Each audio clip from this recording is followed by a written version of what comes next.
The U.S. ambassador to the United Nations, Nikki Haley, last week pressed the IAEA to seek access to Iranian military bases to ensure that they were not concealing activities banned by the 2015 nuclear deal reached between Iran and 6 major powers. Iranian government spokesman Mohammad Bakir Nobakht responded at a weekly news conference broadcast on state television on Tuesday. Iran's military sites are off-limits, he said. All information about these sites are classified. Iran will never allow such visits. Don't pay attention to such remarks that are only a dream. Iranian President Hassan Rouhani followed up later by saying the U.S. call was unlikely to be accepted by the UN nuclear watchdog.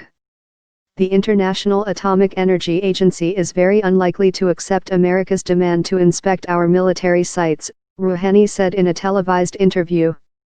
Rouhani gave no indication why he believed the IAEA would decline the request.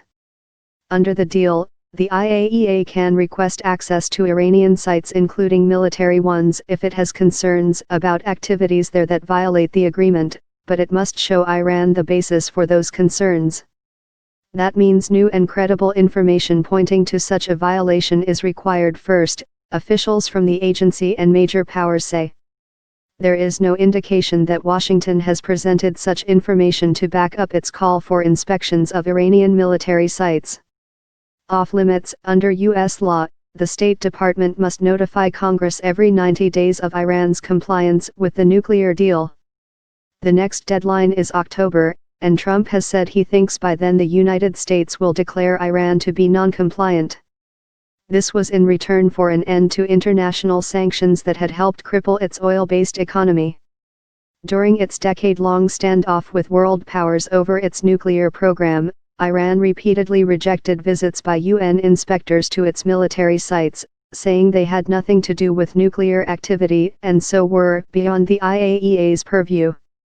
Shortly after the deal was reached, Iran allowed inspectors to check its Parchin military complex, where Western security services believe Tehran carried out tests relevant to nuclear bomb detonations more than a decade ago. Iran has denied this.